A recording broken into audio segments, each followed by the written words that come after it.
We've got quorum. Okay, we're going to go ahead and call this meeting to order of the Sacramento Metropolitan Air Quality Management District on October 22nd at 9:02 a.m. Madam Clerk, could you please call the roll? Carr. Here. Daniels. Here. Frost. Here. Gaylord. Here. Guerra. Here. Hanson. Harris. Kennedy. Here. Lamson. Lee. Here. Natoli. Peters. Cerna. Here. Terry. We have a quorum. Thank you, Madam Clerk. Could you please read the Board Clerk announcements for those watching on prime time? Yes. This meeting of the Sacramento Metropolitan Air Quality Management District is cablecast live without interruption on Metro Cable 14, the local government affairs channel on Comcast Consolidated Communications and AT&T UVerse cable system. This meeting is being closed captioned and will be webcast at www.sacmetrocable.tv. Today's meeting will be repeated on Saturday, August 24th at 2 p.m. and Sunday, August 25th at 2 p.m. on Channel 14. Members of the audience wishing to address the board should fill out a speaker form located on the table at the back of the chambers and give it to the clerk. Please speak into the microphone when addressing the board and state your name for the record. Also, at this time, please silence your cell phones until the conclusion of today's meeting. Thank you, Madam Clerk. If everybody could rise and join us in the Pledge of Allegiance. I pledge allegiance to the flag of the United States of America and to the republic for which it stands, one nation, under God, indivisible, with liberty and justice for all. Thank you, everyone. Okay, Madam Clerk, we'll go on to the first item on the agenda. Sure. The first item on the agenda is the Air Pollution Control Officer's Report, and I have Dr. Alberto Ayala to give the presentation. Dr. Ayala, thanks for allowing us to shift you from one meeting to the next. No worries, Chair. Good morning, Board. It's a pleasure. As the Chair alluded to, this is basically a recycling of the report from last meeting with a couple of updates. So if you would indulge me, let me walk you through a few points of general interest for you as our Board. The first one is, again, a critical element of our funding solutions that we are bringing you later this year. Obviously, all of you are familiar with Measure A. We went before the STA board, along with all the other jurisdictions that are included in Measure A. We made our presentation, talked about our unmet need in terms of funding and the things that we could do and need to do if the measure goes forward. But I want to turn it over to Mr. Lautzenheiser. I was not able to make the STA board meeting due to another commitment. So our leadership was there to present to STA board. Thank you, Board. So just a fairly quick update on this. I know that a number of you also serve on the STA board, so I don't want to completely recap too much and have you get bored with my voice on this one. But we did go through and discuss as part of both the accomplishments that we have been doing over the last several years with the existing Measure A funding that we've had, which really touches upon a number of areas that relate to the vehicular traffic and the roadway emissions. So it's everything from our ambient air quality monitoring and the different network that we have. It also touches upon some of our newer 617 efforts going on in dedicated communities that are disadvantaged and very much impacted by sources of pollution. It's about the opportunity for the leveraging that we've been doing with our Measure A funds on our incentive dollars. And the great success we've had with using the Measure A funds to help us go ahead and bring in everything from MOIR, CCAT, GMERP, the new cap and trade dollars that are coming in. It's about using the resources that we've done on the land use and the ability to provide comments to a lot of your jurisdictions on planning elements, making sure that projects going in are good long-term projects and not going to exacerbate some of the challenges that we already have here in the region.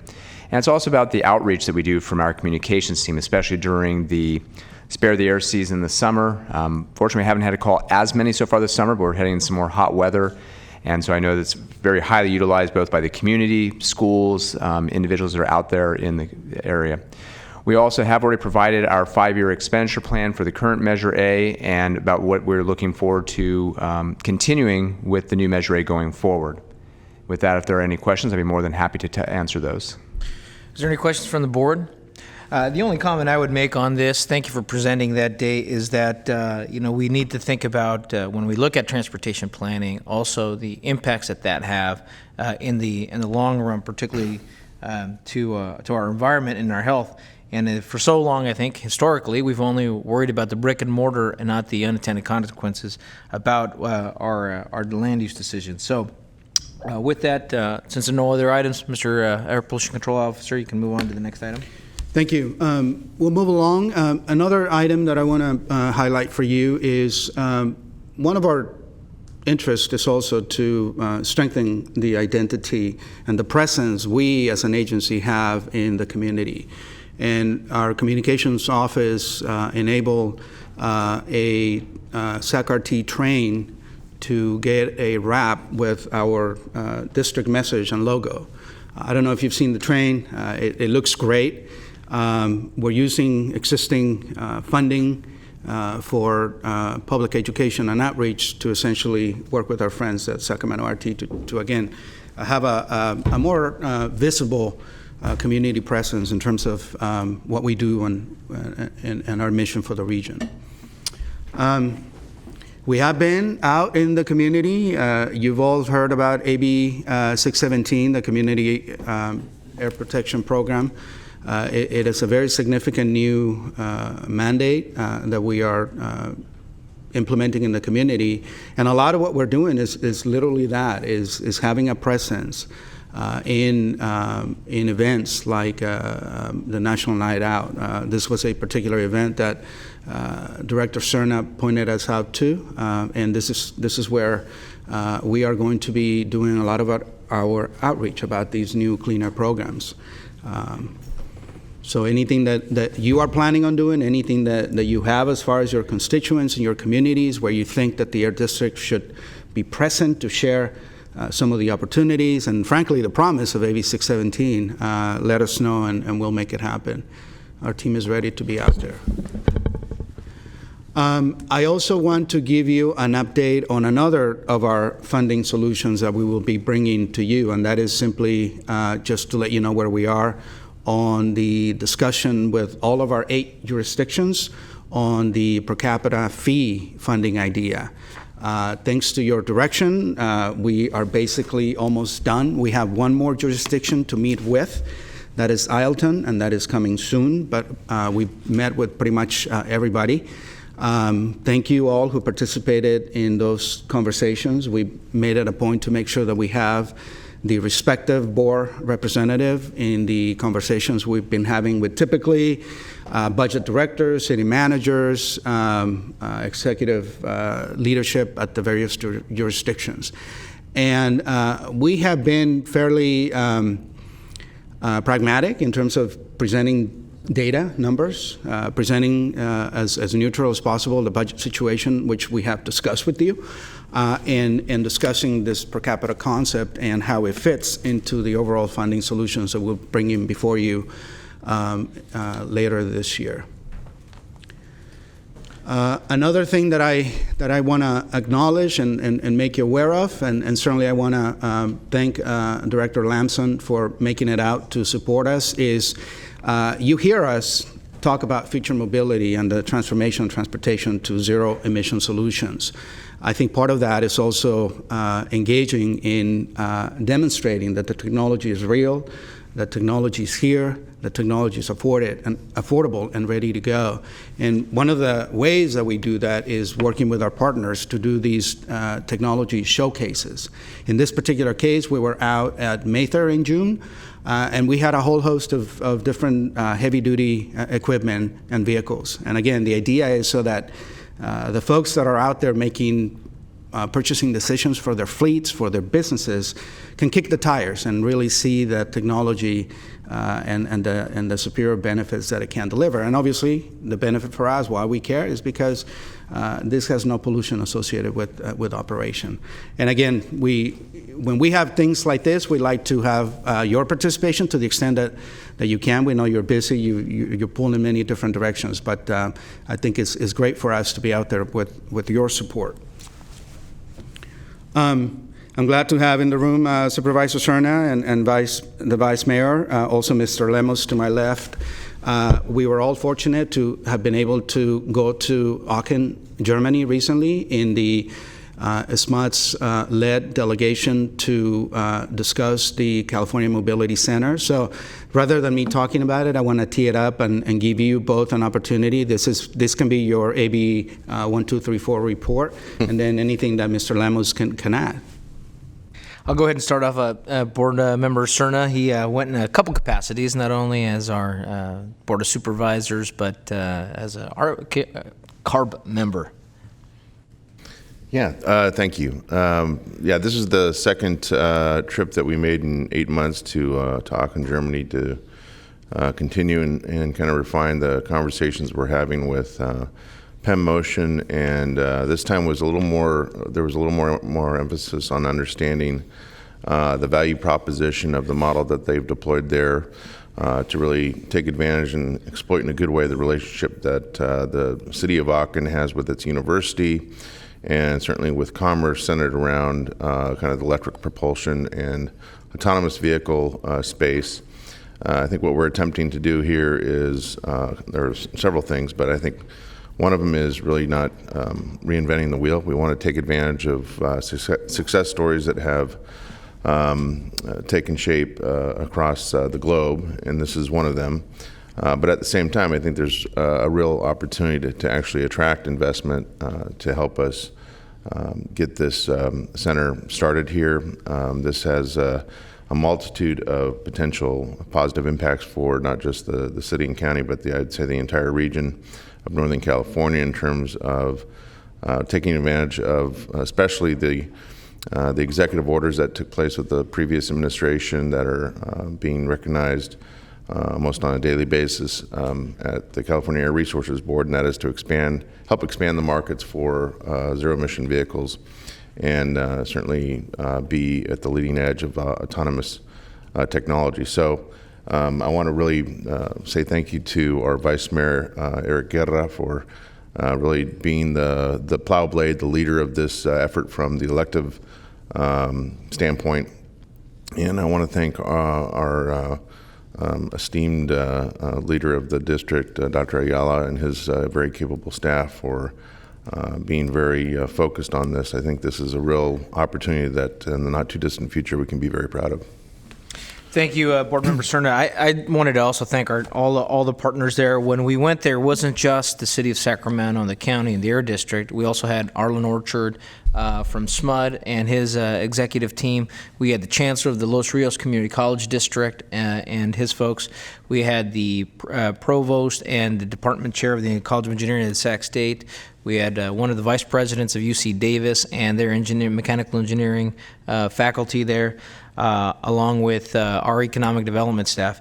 And the real, I think, the real takeaway here is that this city, in Aachen, Germany, was able to transform the region, and looking at smart mobility, air quality as their goal, to create an entirely new industry, where it was a manufacturing city that had been impacted by globalization. Now they have become the leaders and created a lot of technology. And I think that for us here as a board, when we're talking about regions, not only do we want a region with cleaner air, but we also want we know where the future is going, and we want to be able to have those jobs.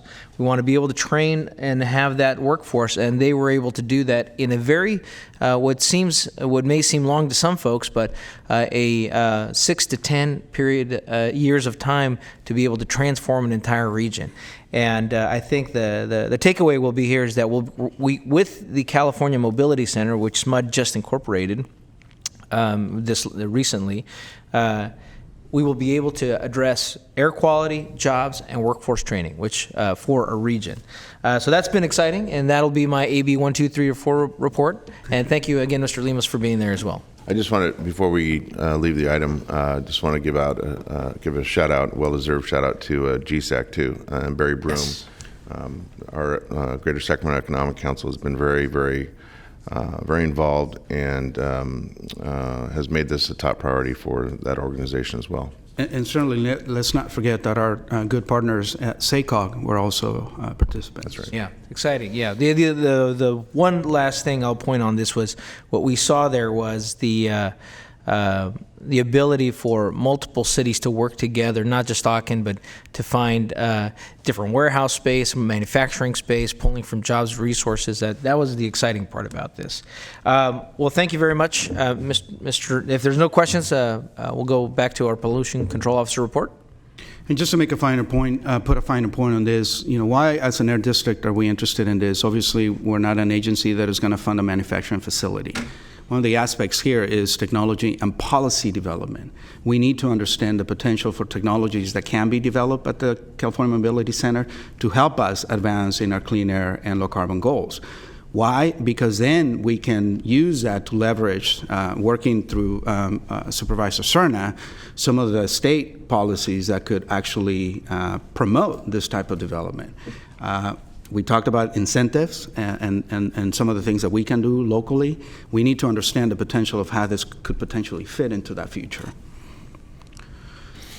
I'm glad again to have Supervisor Cerna here today. A pleasant surprise.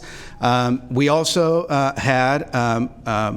I'm really proud of this program because again, this is an example of what we can do as a leading agency with your support. This is a new program that is enabled by state cap and trade dollars. And we call it innovation because we're really trying to change the paradigm in terms of, can we envision a future where we don't have to depend on fossil fuel combustion to get around?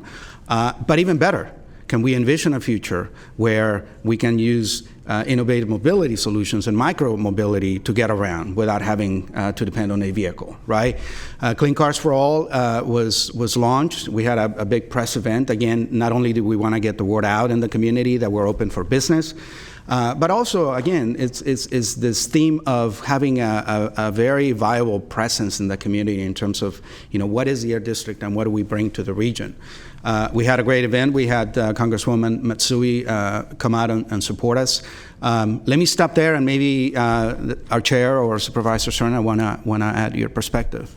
I think the only point here is that this was down in the South Sac community, in the area between, I think, District 8 and District 6 in the city, but also in the unincorporated county.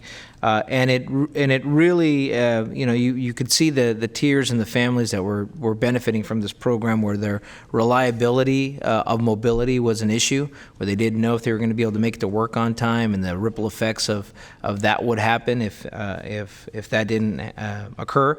And also, it was one of those hot days, so you could feel the difference in the air quality. So, maybe we shouldn't have been in suits that day. I do want to thank SMUD, who was there, because SMUD was a huge partner in this, and Mutual Housing. That they were very focused not only on providing affordable housing, but trying to find other mobility solutions. Yeah, I would add that this was not just a celebration of a very innovative new program that's going to help a lot of families in our area, but it really represents some really thoughtful consideration of how we not only address our carbon and air quality challenges with the deployment of more zero-emission vehicles and use cap and trade resources wisely, but how do we also do that with an eye towards helping those that are living in disadvantaged communities here in our areas. So I think this is another feather in the cap of the district, another model for, quite frankly, for other air districts around the state to look to in terms of how they can do something similar and really help those that deserve it. So thank you. What was the final number of funds that we received from the state for this? $5 million from cap and trade and Volkswagen settlement. For the county? Yeah. For the entire county. Yeah. Thank you very much. For our district. And all of you have information from the Madam Clerk, who sent you a flyer and some background information on the program. We'd be happy to resend it. for you so we can get it to the top of your inbox. But for the benefit of the rest of the board, this basically is a scrap and replace program where you turn in an old clunker high emitting, and we'll give you the financial help to try to get a plug-in low emission vehicle, new or used.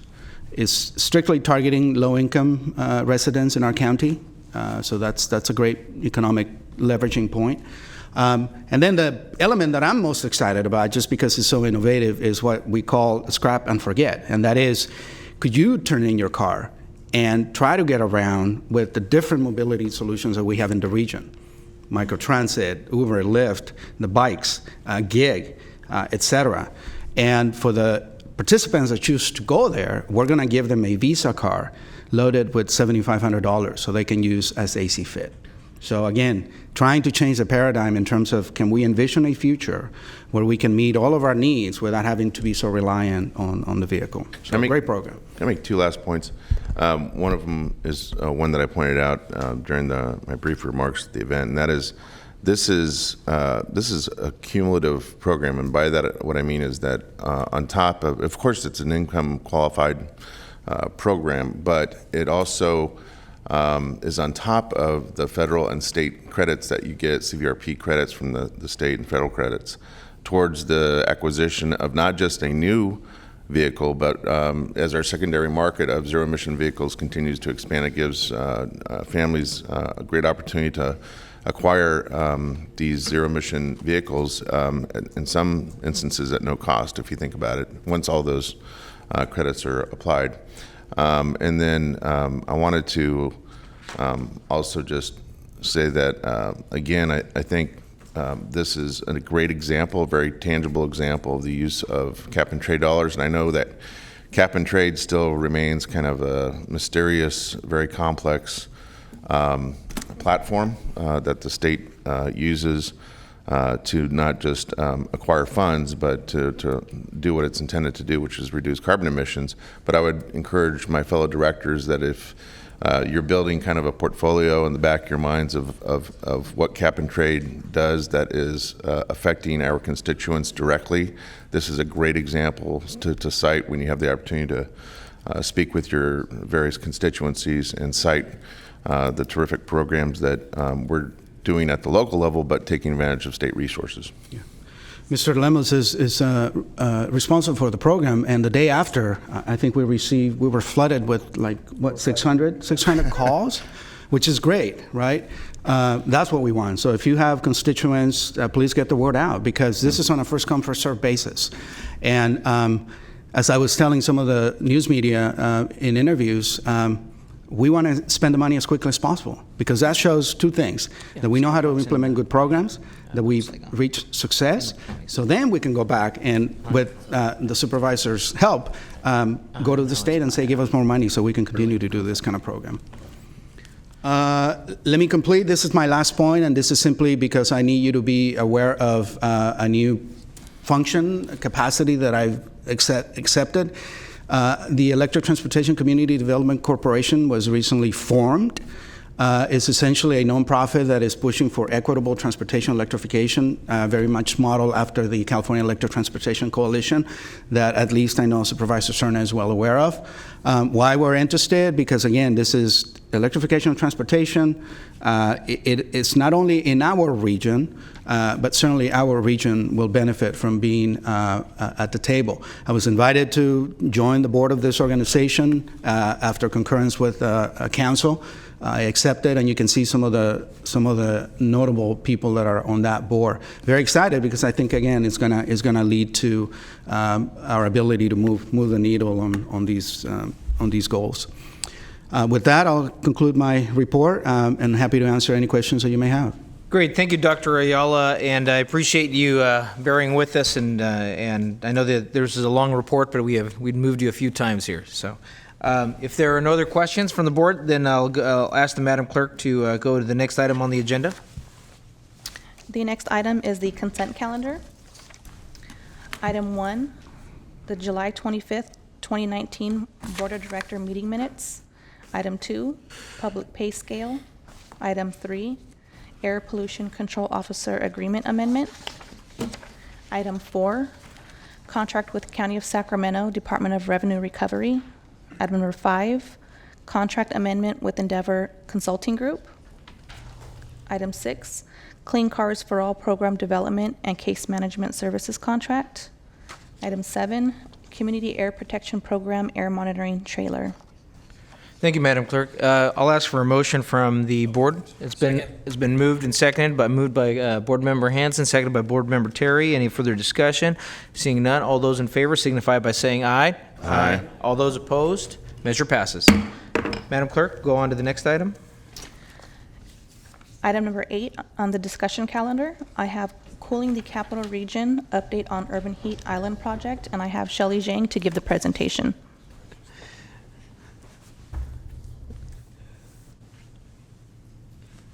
Hi.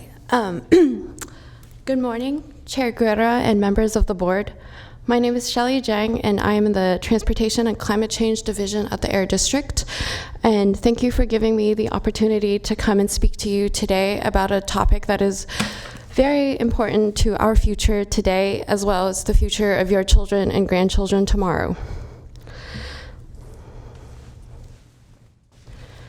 I am not typically a dramatic person, but here's the truth. We are facing an existential crisis. We are facing unprecedented, escalating changes to our global average temperatures that are taking us beyond the range of human experience. The planet is as hot now as it has ever been for the last 125,000 years, before modern humans walked the earth. Recent heat waves have spread the U.S., affecting over 195 million Americans. Cities from New York to Chicago have declared health emergencies for the heat wave. And the average number of days that we are expected to face above 100 degrees each year is growing rapidly. This will change summer as we know it. 9 of the 10 hottest years that have occurred have been since 2000, and this past June and July have been the hottest Junes and Julys we've ever faced. This year has a 99.9% chance of being among the top 5 hottest years in history as well. Warming temperatures have other dire impacts. The rising heat is baking our forests and our grasslands into a bone-dry state, so that one spark turns into a raging wildfire that burns at the rate of 1 football field per second. This has led to dire health, air quality impacts for Sacramento Valley, as well as other destruction and tragic loss of life.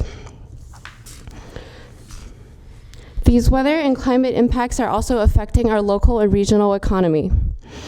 In 2014, the Lake Tahoe Ironman was canceled due to wildfire smoke impacts, with impacts for the regional economy beyond. Rising heat, drought, and warmer winters are also affecting our regional economy and our local agriculture, our fruit production, and our dairy cows. But this past spring has also been among the wettest years that we have ever known. In this spring, record flooding in the Great Plains and the Midwest have resulted in millions of acres flooded, and this year the USDA will be paying out $1 billion in crop insurance. The insurance industry and the ratings agencies are taking notice. The insurance industry have said that they will be starting to account for the impacts of climate change, as well as how cities are taking account of these risks when they're deciding their premiums and their bond ratings. This is what Moody's Investors Insurance Service recently said that they would do, that cities that don't take action to address their climate vulnerabilities will face a decline in their credit rating in the future. And we're already facing the health impacts of climate change today. Warming and extreme heat pose risks to our young, our elderly, and our outdoor workers, while the recent wildfires last year have made our capital virtually unrecognizable, with air quality as worse as that of Beijing. But we do have good news. Climate change action can accomplish more than just reducing greenhouse gas emissions. Climate change action can help create the world that we want to see, a more equitable and just world with healthy and active transportation choices for all, with green jobs and new industries, lower energy bills for families, and clean air and zero emissions mobility for all communities. Extreme heat is a great example of how we have existing solutions today to address existing challenges. Sacramento already faces disproportionately more health impacts from heat than the rest of California as a whole, with more heat deaths and more heat emergency visits. Without climate change action, Sacramento also increasingly faces hotter days, with 5 times as many days above 100 projected by 2050. Thus, it's important to take action now so that we can alleviate the health impacts of these rising heat. That's why we developed the Capital Region Transportation Sector Urban Heat Pollution Project. This project is funded by $487,000 from the California Department of Transportation's SB1 Adaptation Planning Grant. The project timeline is from May 2018 to February 2020, and our project partners are the Local Government Commission, the Alto Stratus, and WSP. I'd like to provide you now with an interim report update before we complete the project in February. Our project is building a highly detailed urban heat island model for the Sacramento region that will not only capture what areas of our region face the worst heat impacts, but will also help us find out which mitigation measures are the most effective deployed in what areas. We are also combining this with community feedback from the community about how they're exposed to heat, as well as a database of transportation plans and projects. This will combine into a heat recommendation plan with best practices and strategies for local governments to implement in their local street design, their road plans and projects, so that they can build projects that are helping to reduce the urban heat island effect while being resilient to the impacts of heat. This is because the transportation infrastructure is vulnerable to heat. Built using mostly with dark asphalt, these roads will absorb more heat in the summer, leading to more wear and tear on pavements. One study says that without addressing our highway materials, the highway infrastructure will face $36 billion of maintenance costs by 2070 as a result of increasing heat. Here's an example of all the cooling measures that we are looking at. Albedo refers to how much heat or solar radiation a surface reflects. A cool roof or pavement is light-colored and has a high albedo, allowing it to reflect more heat and be more cool. This also enables the roof, for cool roofs, the building underneath it will also save energy, being 27 degrees cooler than a house with a dark roof. A dark asphalt or a dark roof has a low albedo that is closer to 0, and that absorbs the heat, creating the urban heat island effect. So albedo is one of the cooling measures that we're looking at. Tree canopy is another critical measure that we're evaluating in our study. Trees help to cool cities by providing shade and providing evapotranspirative cooling. And another very innovative part of this project is that we're evaluating the cooling benefit of electric vehicles. A conventional gas-powered vehicle produces waste heat through the engine, making it very hot. You'll notice this if you ever try to touch your car after a long drive. Electric vehicles, on the other hand, don't release waste heat from their engine. Thus, if a city were to have a substantial proportion of cool electric vehicles in their fleet, they could become up to 1 to 2 degrees cooler. This here is an example of the urban heat island effect for our city. These colors do not refer to absolute temperatures, but rather to the temperature difference between the urban areas and their surrounding cooler areas. Downtown city Sacramento is in the lower left there, with the AB 617 communities outlined in black. And then to the northeast, you can see Citrus Heights, Roseville, and Auburn. You might also notice that this is the direction in which the heat is traveling. This is because, like our air pollution, our heat is moved to the northeast by the prevailing winds and currents. You can also see from the bar charts on the right that some of our AB 617 communities have substantially higher urban heat island impacts than other communities, as do the cities of Citrus Heights, Arden, Roseville, and Auburn. However, implementing cooling benefits can help to lower these urban heat island impacts. This will show the cooling benefits of implementing tree canopy and lighter colored cools roofs and pavements at 1 p.m. This is a benefit of a 12% increase in our tree canopy cover, producing cooling of 1 degree. This is a larger increase in tree canopy cover by 20%. This shows a cooling benefit of an increase in albedo by 0.15, which is a fairly small increase for our roads and pavements. This is a slightly larger increase in roof albedo and pavement. And finally, this is the most significant impact that I want to draw your attention to. This scenario shows the combined benefits of 12% increase in tree canopy and a 0.35 increase in albedo, which are both achievable goals for our region. This brings a maximum of 7 degrees of cooling in the urban heat island effect at 1 p.m., which, if you remember from the previous slide, this will be enough to cancel out the impact of the urban heat island effect in many of the worst affected communities. And we also want to point out that the urban heat island impacts both the benefits and the impacts of urban heat island are regional, with South Sacramento having great potential for implementing solutions due to their historically low tree canopy and high amount of paved surfaces.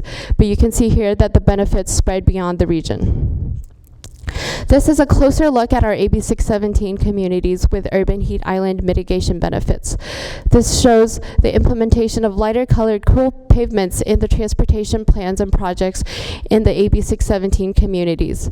It results in these road surfaces being cooler by 24 degrees Fahrenheit, which can help reduce wear and tear and maintenance costs for roads. This also translates into a 9 degrees cooler temperatures at the human above air level, about 6 feet above ground. This means that it can reduce the risk of heat-related illnesses and also help reduce ozone formation. And finally, for the last portion of our project, I want to briefly introduce the community outreach that we've done as part of this work. We wanted to gather community input on how they're exposed to heat, as well as the transportation challenges and mobility needs that they're facing, as well as what community measures and neighborhood improvements and transit service improvements they're most interested in. To inform our outreach, we conducted listening sessions with community leaders and nonprofit leaders, and then we developed an 18-question questionnaire to find out about the community's neighborhood priorities and regional priorities. In order to be as equitable and reach as broad an audience as possible, we translated our survey into 8 languages based on the demographics information of the 6 counties. And we also provided small incentives and prizes for people to participate. We didn't want to burden communities by having them come to our workshops and events at the end of their busy days, so our approach was to go directly to community events and festivals that were taking place in the community. We didn't want to also go to only events that environmental people would go to, so we selected a range of community events that families and people of many interests would go to. And some of these include an Easter egg hunt, a Latino neighborhood association celebration event, Asian New Year celebration events, almond festivals, health events, and a mariachi festival. Here's an example of some of the survey results that we have found. Although I have to note that our survey was not a scientific survey, these results actually do parallel some of the other results that more scientific surveys have found. Based on these results, there were over 1,600 results that we obtained over the course of 6 months, a combination of both online and in-person responses. 82% of the respondents from Sacramento County said that they found that climate change was a very important issue for them. And 15% said that it was somewhat important. This is very close to a statewide scientific survey conducted by the Public Policy Institute of California, which said that 78% of statewide residents said that climate change was very important to them. We also asked respondents how much they would be willing to pay to address these issues. Over 2/3 of respondents in Sacramento County said that they would be willing to pay an annual tax of $11 or more to address these issues. I have a question here from Board Member Cerna. Thank you. Sorry to interrupt your Board flow Member here. Cerna. No problem. I just want to get some clarity on these last two slides in the statement about respondents from Sacramento County. Is that respondents from Sacramento County regardless if they're living in the cities or in the unincorporated area? Yes, it's based on their zip code that they provided, and it's both cities and counties. Okay, thank you. Now, this isn't a scientific survey, but Dr. Ayala, we participated with a empirical study with Sac State, and I can't remember the name of the report. Validation was here not long ago, and the board heard a report from their scientific survey, and I think Ms. Yang also pointed out another survey that has come out, and the results from this particular project are internally consistent. Yeah. Thank you. Thank you. You may continue. And the survey also respondents, 45% of the respondents from this county said that they would be willing to pay $21 or more to address these issues. And I want to also highlight that these were not just people with higher household incomes. We actually, our survey achieved a fairly even distribution of responses from all income levels. And so I think that the results of the study so far are showing that there is great potential for local jurisdictions to take the action to address the urban heat island effect. Our study results show that urban cooling measures can have substantial impact on reducing the urban heat island, while also our community feedback surveys show that there is strong public support for taking these actions. So now I want to just take a few minutes to quickly tell you how local jurisdictions can take action on the heat island effect. Thank you. And I do want to be conscious of time here. We have another Sequin report after this as well. Yes, this will be fast. So one key action that local jurisdictions can take is to adopt local ordinances or incentives encouraging people to, when they're doing a new roof or repairing their roof, to adopt a cool roof with a higher albedo. Public Works departments can also change their design guidelines, their engineering manuals, and their other transportation standards to allow for the use of cool and permeable roads and pavements when they're constructing roads. Local agencies can also strengthen their urban tree canopy ordinances, inspect their parking lots for parking lot shade ordinance and compliance, and also help fund the maintenance of existing trees. Road repair work and complete streets projects can be a great opportunity to put in new trees on streets. And also, local jurisdictions can also support land use plans that support complete streets, bike lanes, more tree canopies, active transportation, and a vibrant mix of residential and commercial uses. Through these actions and many more, we can still turn our course. It is not too late to stop climate change. With strong climate action and good public support, we can still make the choices that will help our planet avoid the most catastrophic levels of climate change and build a future that we want to see. Thank you. Well, thank you very much. We have a couple questions here. I have Board Member Frost first, and then I have Board Member Natoli. And just to remind the board, again, this is part of the Capital Region Transportation Sector Urban Heat Pollution Project, which for short we will call it the CRTSUHPP. Board Member Frost. I just wanted to ask if it's possible to get a copy of the complete report. Yes. For our review. The complete report will be done in February 2020, and we would be happy to send you copies. Thank you. And that'll include all the surveys and everything. Yes. Thank you. Thank you, Madam Vice Chair. Board Member Natoli. Yeah, thank you, Mr. Chair. A couple of questions. Thank you for your presentation. In the discussion about the street pavements and how you can lower the heat retention and deflection of the heat, have you had conversations with Public Works directors? Because a lot of the things that you see are standardized. It relates to white striping. So if you have a white pavement or a white street, then you're going to have to figure out your pavement insignias. I'm sure they can do that. Also, I guess resiliency, the life cycle for those products, what they mean to drainage runoff, and how porous the material is, and so forth. So, have you had those conversations? Because it's one thing to show that it can be done. Obviously, it can be. But then, how that factors into a lot of other things that relate to costs and to the ability then to have some consistency. And I can see in parking lots and so forth where you have less throughput. Nonetheless, you have obviously the heat issues. So I guess I'm curious about how much outreach has been done in that front. Yes, so there is actually a wide range of cool pavement technologies, and some of them have been tested less and some of them have been tested more. Concrete is very widely used in the South, in Texas particularly, as it has high albedo and has the good load bearing and traffic volume support. Roseville, the city of Roseville, is doing roller compacted concrete in some of its streets right now. The current phase of our project that we've just been completing is the modeling and the sort of the scientific analysis, and the next phase of our project will be when we go out to reach out to public works departments and agencies. So that's coming up next for our project. Yeah, and I recognize again the urgency, and certainly your presentation reflected that, and I thought you did a very nice job kind of weaving that in. But the pictures you showed people painting something on a surface, either the white material, so that wasn't concrete being laid. And I understand that product obviously has a higher initial cost. I don't know what the life cycle is, but we all struggle with that jurisdictionally, but we have this other issue. So what were your graphics showing? That wasn't a new installation, that was over a...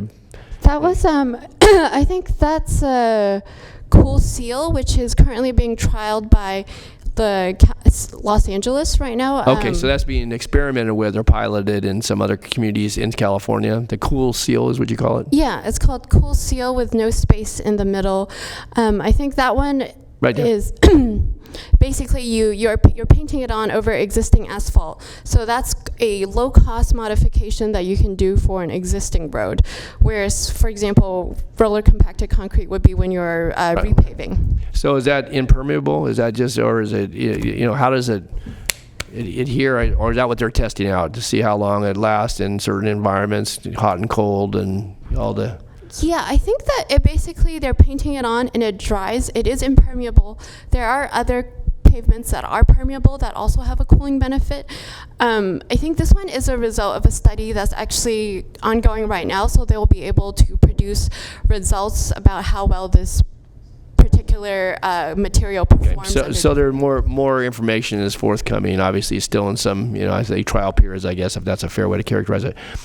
Just wanted to shift. In this other photo you have here is a good example, the tree canopy, and obviously, the city of Sacramento in lots of realms is known as, city of trees, and we have a lot of trees. But one of the things that certainly, it may relate to hotter summers and so forth, but I think it's been notable in a number of neighborhoods, even mature trees without, not just the care and nurturing, but sufficient water. And I think since the drought, obviously that's stressed trees, but it's been notable to me anyway, and going through neighborhoods throughout the county and even in the region, where I think part of it relates to the high cost of water, and you can do things that you obviously change out, but a lot of the change outs don't incorporate trees. They may have shrubs in them, and and work around an existing tree.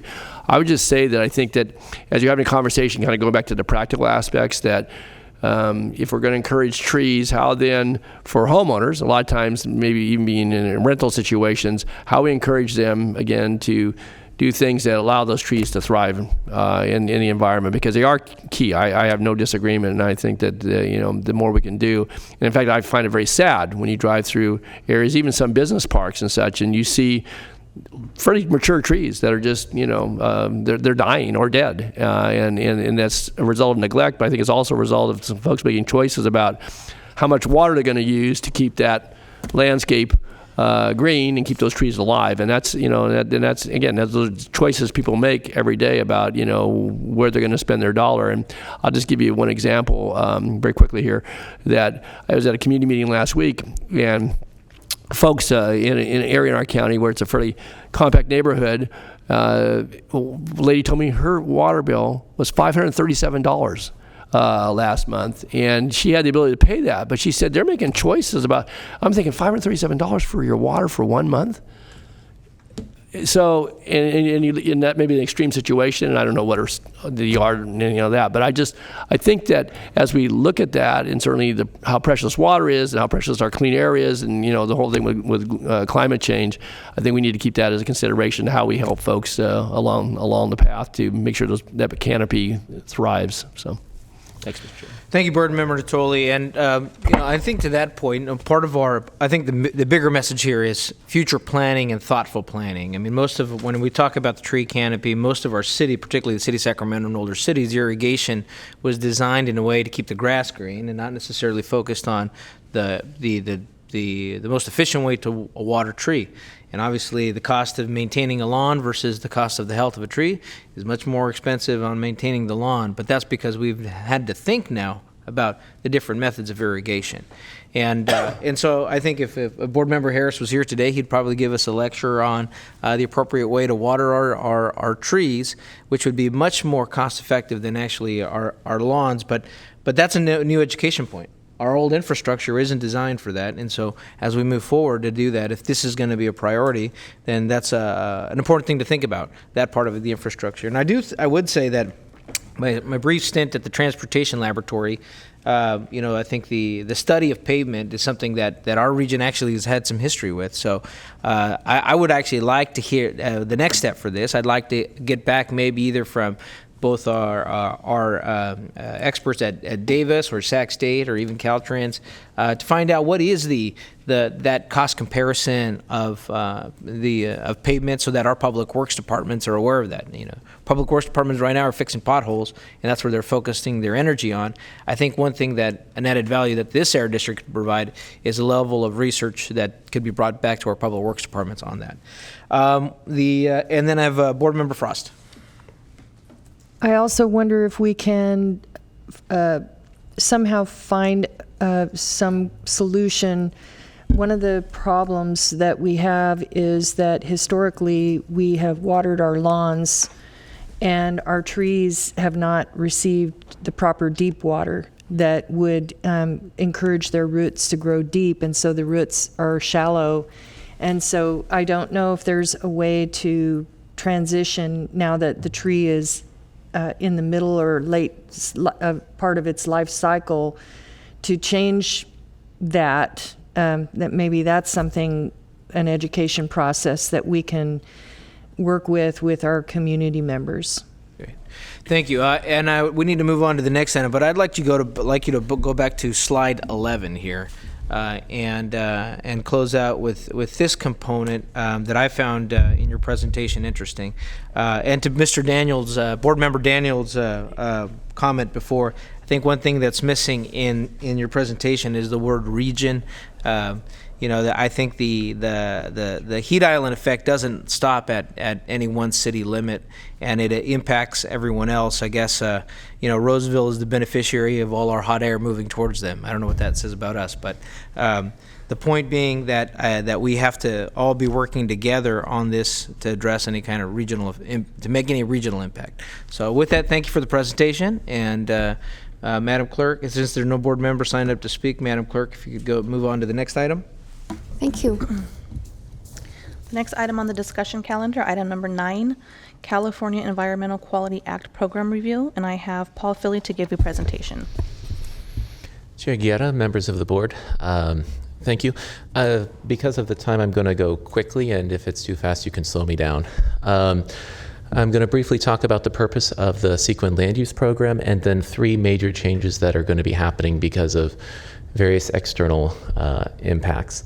The program is actually baked into Health and Safety Code, and we're exhorted by the state of California to represent the citizens of the Sacramento district in influencing the actions of any agency, public or private, that may have an adverse impact on air quality. And to do that, this board has adopted project review principles that we use when we're reviewing policies and projects that you consider and approve along with state agencies and school districts and SMUD and any other lead agency acting within the district. We also provide technical assistance and guidance to your agencies so that when you see a CEQA document, you can be sure that it is meeting the requirements of the California Environmental Quality Act, and that there is consistency between jurisdictions, so that an environmental document prepared for the city of Sacramento will have the same analysis quality that you would see in Citrus Heights or the county of Sacramento. One thing that I want to note is that you are no longer going to be seeing carbon monoxide analyses in your CEQA documents. This is a big win for the business community, for air quality, and for the local agencies. 20 years ago, we had a carbon monoxide attainment plan. It's been 20 years. We've attained. We've had increases in population, and we have still stayed under. And so we're pretty confident that this is a pollutant that we've taken care of. And so none of your project proponents are going to have to do any more of this modeling to find out if there's going to be an exceedance of the standard. Next is the Friant Ranch case. Some of you may be aware of it, but Christmas Eve of last year, the California Supreme Court ruled on the environmental adequacy of a document in unincorporated Fresno County. And the court essentially said that you have to correlate a project's emissions to actual health impacts, or you have to decide that the modeling is technically infeasible. This is usually done for more localized pollutants like particulate matter. Regional pollutants like NOx and ROG then goes up into the atmosphere and becomes ozone, and then that has some impact on somebody living downwind. The court's basically asking us to look at this at a more project by project level. So we are. We currently have interim guidance out, and the guidance basically says that because this modeling is very complicated and any variables that you select could change the outcome, that you wouldn't have a meaningfully understandable outcome. The information that you would be getting would be different based on the jurisdiction, based on the proponent, based on the consultant that you used. So until the DARE district comes up with a set recipe book, a guidance that everybody can use, that'll make the data more meaningful. We're also doing this modeling to really see how sensitive the region is, and we're hoping to come up with some screening tables so that projects won't have to spend the $30,000 to $50,000 to do this modeling, but it could be done at a more regional level, and then a project could look to see where they fit and then what the impacts would be. So we're hoping to do this as still a project by project basis, but a lookup table of some sort. And then if a project is large outside of those screening tables, they would have to do their own modeling. Finally, is the greenhouse gas thresholds. They were adopted by this board in 2014 based on AB 32. Some changes, for example, SB 32, which set a 2030 target instead of a 2020 target. We have a new scoping plan, we have new case laws, and so we're looking to update our greenhouse gas thresholds. This is really going to be more of a backstop for local jurisdictions. If you have a climate action plan that's qualified, then your projects would most likely use those. But some jurisdictions don't have one, and you also may have projects that wish to not use your climate action plan because it needs a general plan amendment or wishes to pursue a different route. And so this would ensure that those projects and those jurisdictions would still have a way to demonstrate compliance with state requirements. We held a workshop and to try to do something that is consistent with board direction and what your staff wants, we're going to propose 4 principles that we're going to use to put the new greenhouse gas threshold together. And so if you have feelings about this, we would very much like to know before we begin. The first principle is we want to ensure that these thresholds are defensible, which means our interpretation of that is we're going to use very localized data, and we're going to link that up to statewide goals. We also want to bring the thresholds into compliance with other things that are happening. Right now, all of you are going through a 743 process for your VMT. We want to respect that and use that as part of these thresholds. We also want to exempt small projects. Our current thresholds have 1,100 metric tons a year. As the project is small enough, we don't need to worry about it. I can't promise you it's going to be 1,100, but we're looking to get some de minimis levels so that small projects can not have to do this analysis. And then finally, flexibility has always been a pillar of the Sequin land use project. There's a target, and then it's up to the developer and jurisdictions to find the path forward to get there for what makes sense for their jurisdiction and what makes sense for their project. If those principles are acceptable, the framework that we would use would be as follows. We have data to 2035 from SACOG, so we're going to set a 2030 target, which is what's consistent with SB 32. By setting a numeric threshold, shortfalls in one sector could be made up in another. So if a project has trouble meeting its energy sector, it could make it up in the transportation sector and vice versa. We want to categorize the less than significant projects. So something like locally serving commercial that reduces VMT and emissions would be able to be declared consistent with the climate goals. We want to look at best management practices, so there could be a menu that's already ready for developers and proponents where they could select and be consistent, but also have mitigation measures. So if that's an unacceptable way forward, there are other paths to get there. With respect to the transportation sector, we want to respect your local decisions with respect to SB 743 and whatever your processes are. So if you're consistent with what's been done there, we'll incorporate that into the thresholds.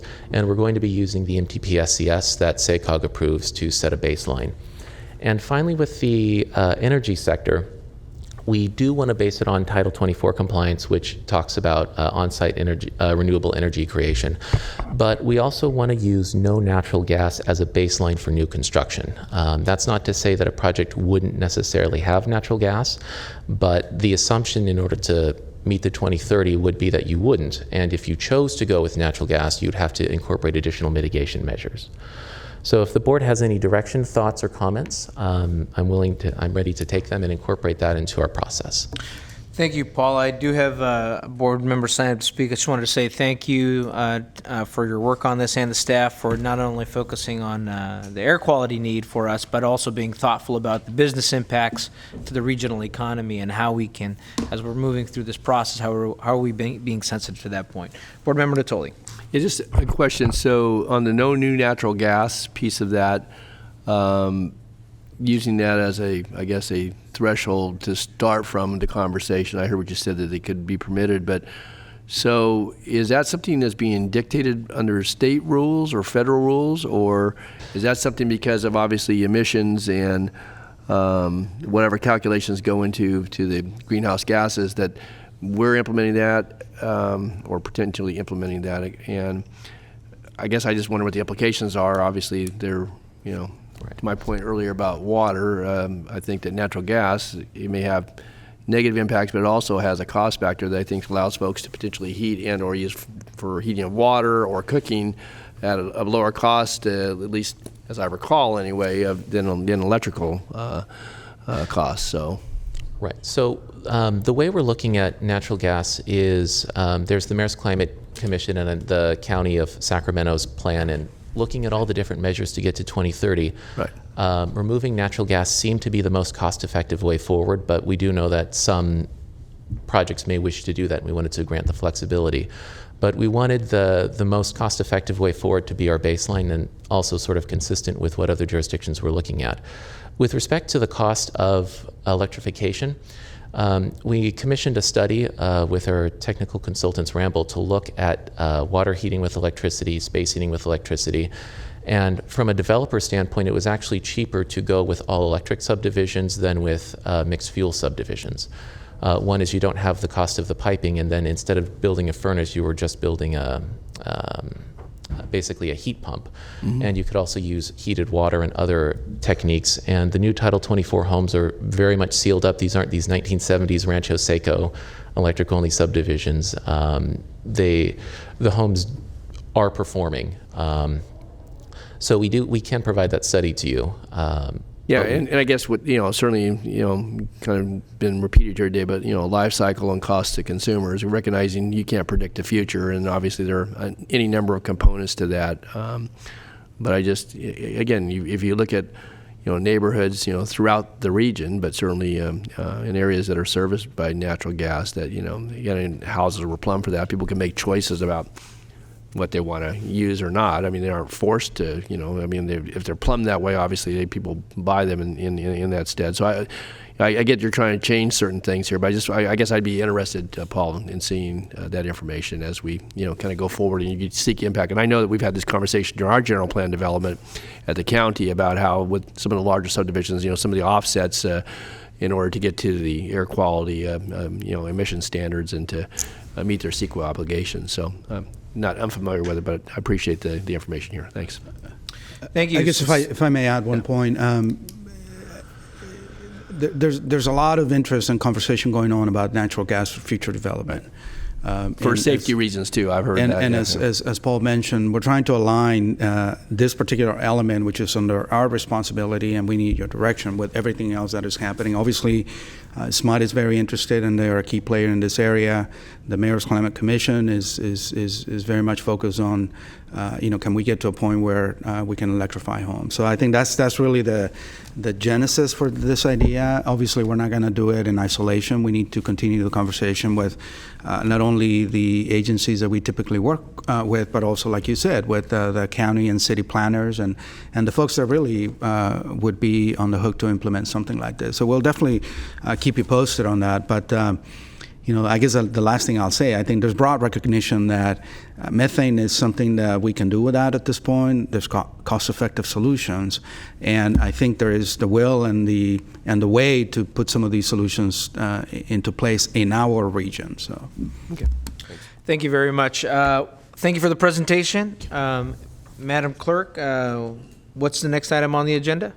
The next item is public comment. And Do we have anyone signed up to speak? No, we do not. There are no members signed up to speak. Next item is board ideas, comments, and AB 1234 reports. Board member Cerna and myself did our 123 report. Are there any other ideas or comments? Seeing none. Any announcements? No announcements.